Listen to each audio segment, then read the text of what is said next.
So, at the request of many, I'm going to answer comments because some people just don't get it. I mean, so let's start at the beginning. For all the people out there that don't get it, I'm going to try to give it. For all the people that already know this stuff, go wash your car. All right, here we go. Luis Campos says, how much profit do you actually make with triple net properties? Does the mortgage take up most of the income? Okay, triple net, very simple. You buy a triple net for $1 million. Okay, I don't know, a chicken place, an auto parts store, whatever. Okay, make sure it's a good one, not going out of business. You give them $1 million. Well, you go to the bank, you say, hey, I want to buy this place. They say, fine. They're going to put up 80%, you're going to put up 20%. How much is 80% of $1 million? How much? $800,000. 20%? $200,000. Okay. Now, your cap rate, hopefully if it's a good deal, if you're really good and strong, it'll be a 7, baby. So, a 7 cap is no difference than 7% of the $1 million. You will get $70,000 a year in pure 100% management-free income. $70,000 a year, okay? Then you got to pay the bank because they put up $800,000. In this day and age, you can easily get 4%. If you're a big shot, you can get 3%. But let's say you get 4%. So fine, the bank's going to charge you 4% on the $800,000. That is 8 times 4, 32. $32,000 a year out of your 70 goes to the bank for interest. And make sure you get an interest-only loan for at least the term of the lease remaining. So fine, you get $70,000 a year, you're going to pay the bank $32,000. 70 from 32 is? 38. 38, thank you very much. Now, your $200,000 is going to give you a $38,000 a year return. Okay? That's like 16, 17%. 19. About 16 to 17%. It's simple. That's the way triple nets work. Okay? You're using the bank's money and borrowing at 4%, but you're collecting 7%. So you get that spread of 3% on the bank's money. And then you're still getting the 7% on your money. You put that together, and all in, you're getting about 16 to 17%. Now, make sure that you try to buy the building too, because then you can depreciate your interest and you'll pay practically no tax. Talk to your accountant about that. He'll explain that one. Okay? If you do a land lease, you don't have a building to depreciate. So you're going to pay some tax on it. That's a triple net, simple $1 million deal in real estate. Okay? Next. I hope that answers Senor Campos's question. And I can't make this phone work. How do you make it go back? A big thing that people have a problem with is the whole home thing. Okay? If you buy a house and you live in it for 2 years and it's your principal residence, okay, this is the one thing people don't get in their head. This is the easiest way for anybody to make money in real estate tax-free. You buy a house, you live in it for 2 years. Normally, not always, prices go up. You make improvements to the house, prices go up. Let's say you buy a house for $250,000. You live in it for 2 years. The market goes up, the neighborhood gets better, you put some paint on it, you fixed it up, whatever. It's now worth $500,000 when you go to sell it after living it for 2 years. You could sell it for $500,000, and that $250,000 profit, you pay nothing. You keep it in your pocket. Tax-free, 100%. If you're married, you can make up to $500,000. The day I married my wife, she was worth $250,000 in tax-free to me because I bought my house for $500,000. We got married. I lived in there for 2 years. We sold it for $1 million. The $500,000 from that house was tax-free. Everybody should do that. Anybody can do it. And if you're smart, you go out, you look for a good deal on a house, you fix it up, you make sure you do it in a decent neighborhood, and every 2 years, if you're married and you buy the right deal, you can make $500,000 every 2 years tax-free. If you're single, $250. The wife's gonna cost you the other $250 anyway, so it's a wash. My wife might have saved me $250 when I married her, but she's cost me millions in the past 15 years. The most important thing is, you live in your house for 2 years, you get a $250,000 profit that is tax-free. Get out there, buy a house, live in it for 2 years, sell it, and make some real money tax-free. But make sure you go to the bank and get pre-qualified before you go out shopping. You don't want to go out shopping with no money behind you. All right, this comment says, I really have to answer these comments. This one says, this guy's a walking heart attack. Now, if I ran, I'd be a heart attack. But walking, I'm doing all right. I'm not even going to go into that one. Please keep uploading. This is Gold, Jerry Gold. All right, thank you. Next one. Hey, Ben, how do you actually earn profit into your pocket from your deals if you always 1031 exchange them? Is it just cash flow from the rent? Okay, here we go. Yes, it is cash flow from the rental income. That's guaranteed, you know. But if you buy a property and you start fixing it and tweaking it and managing it better, then you can increase the value of it.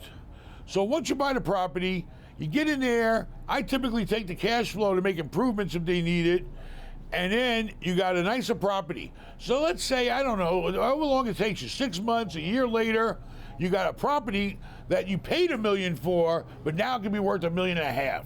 So what do? You go back to the bank and you say, hey, bank, the property's now worth $1.5 million. You get a loan. Borrowed money is non-taxable. You can borrow money from the bank and it's non-taxable.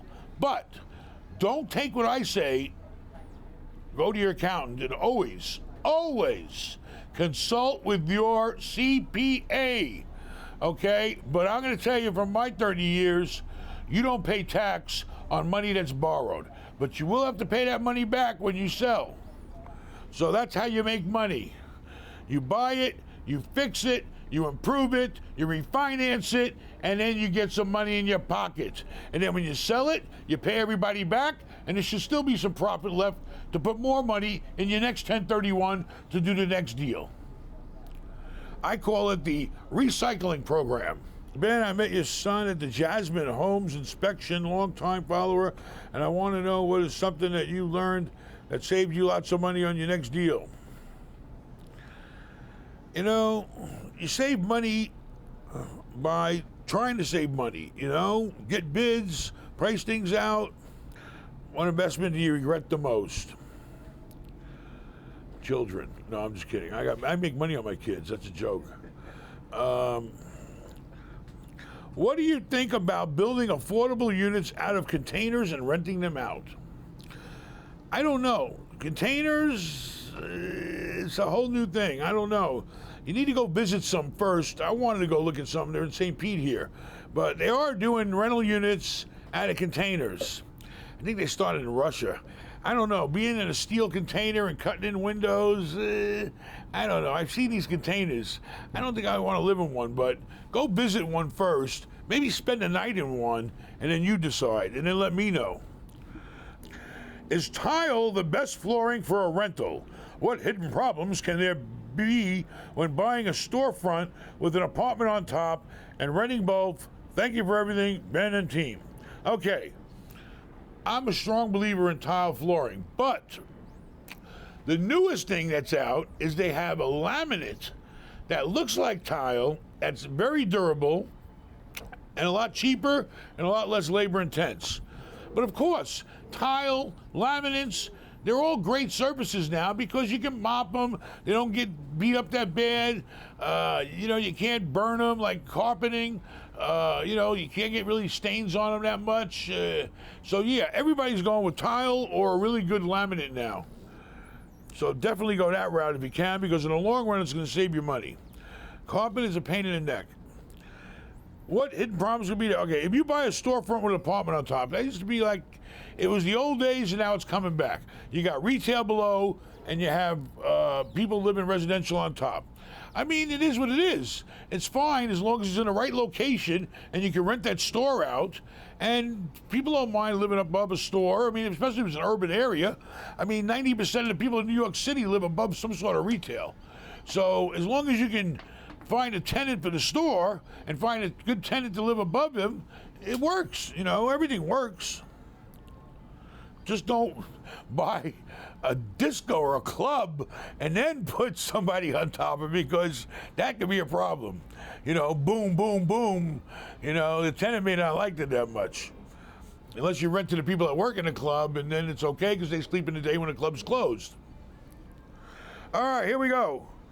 Are you going to buy a new Phantom? Yes, we bought a Phantom, but we didn't buy new. We bought a $580,000 Phantom for $280,000. Why?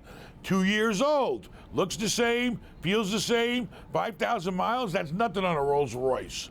Okay, so yeah, you'll be seeing that car soon. Problem was, it was silver, and I don't like silver cars. So we went and had it bubble wrapped or wrapped. So now it's white, and nobody can tell, and don't tell nobody.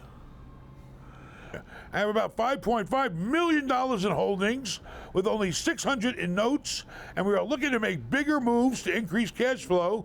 Trailer parks or apartments, complexes, shopping centers could really use some help. Edward. Okay, Edward. I mean, if you're in St. Pete, I hear 4th Street's really jumping. Okay. Right now, I think St. Pete is a really good area, especially if you go into that gateway area right now. And really, the only deals I see are retail. Okay, you can't touch apartments. The numbers is the profit's like minuscule. Okay, so you know, if you want to go down 4th Street, go down the busiest streets in the nicest neighborhoods, and look for some retail shops maybe that you can buy and fix up or something like that. That's the only thing I can think of in St. Pete right now. Or you could buy a boat, park it at the Vinoy, and let Airbnb without them knowing it. I got a boat right here you can use. Here we go with the phone. What are you doing here?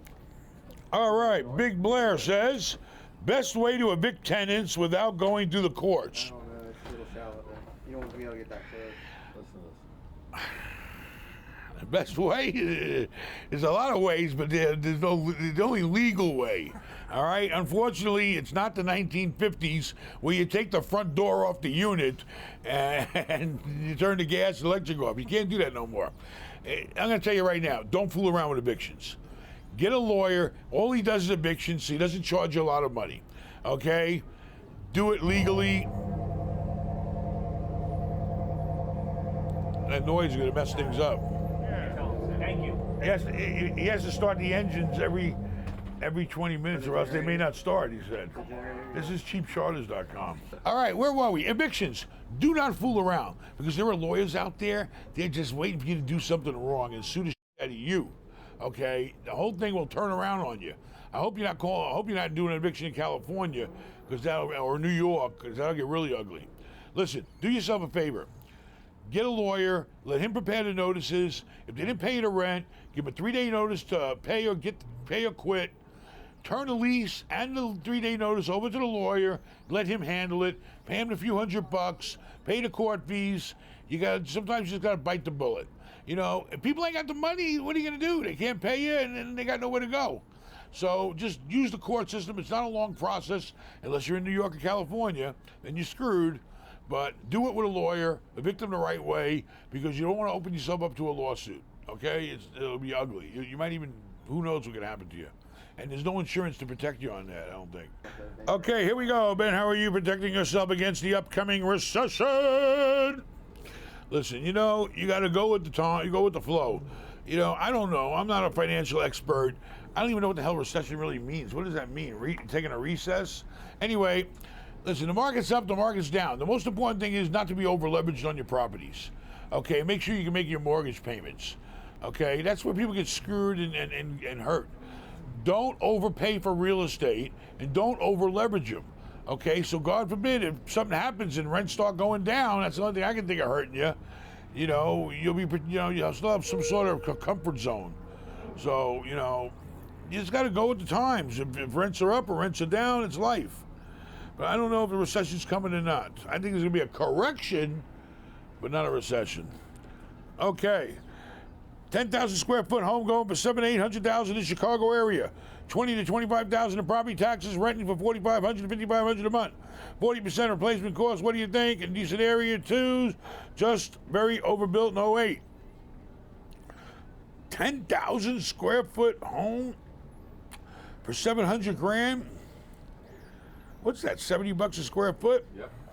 I mean, it sounds like they're 50 cents on the dollar, but it's all about the market. You know, are they selling? Are people buying them? That's the whole thing. How many are available? Just because it's cheap, you'd be sitting around with something that's cheap. If nobody's buying it, it ain't no good. I mean, if they're selling them and you can go on, that's why you got to use real estate agents. The real estate agents, they're there to help you and do their job. They'll tell you what is sold, what's comparable, when did it sold, how much did it sold, how many square feet. They get all this information in their little computer. They spit it out for you, and they can tell you exactly what's going on. Then you have to make your decision based on what's happening next door to you. That's all you got to do. So, you know, yeah, it sounds like a really good deal, but if nobody's buying them, who the hell wants to sit around with a house? I mean, yeah, you can rent it out, fine. If you spend it, let's say you spend $800,000. $800,000, you're gonna have to put down $160,000. 20% down on a house like that. 160 from $800,000 is what? $640. $640,000 from the bank is $640,000 mortgage times 4%. Play it safe. So it's going to cost you $2,000 a month in interest only. If you're collecting $4,500, you got $2,000 for interest only. You're going to have $2,000 for the taxes, according to what you told me. You got no cash flow. So it don't pay to buy an $800,000 house and rent it out for $5,000 a month. Because by the time you pay the interest, your taxes, your insurance, if there's any maintenance, you got no cash flow. You're working for free. So I wouldn't buy it unless you can flip it. So that's enough comments for now. I got today off for a change. That's it for the comments. I got a day off. We went to cheapcharters.com. We got this big, great boat we're going to test out today. We're going to put Vincent out on a wakeboard and see what he can do. And we're going to take it easy. Get out there. Go find a real estate broker to help you. Go to the bank. Get pre-qualified for a loan. And get busy and find a deal. People die every day. People get divorced. There's a million reasons why people are selling houses. Get out there. Find a house. Find a duplex. Find something. Just get in the biz, baby.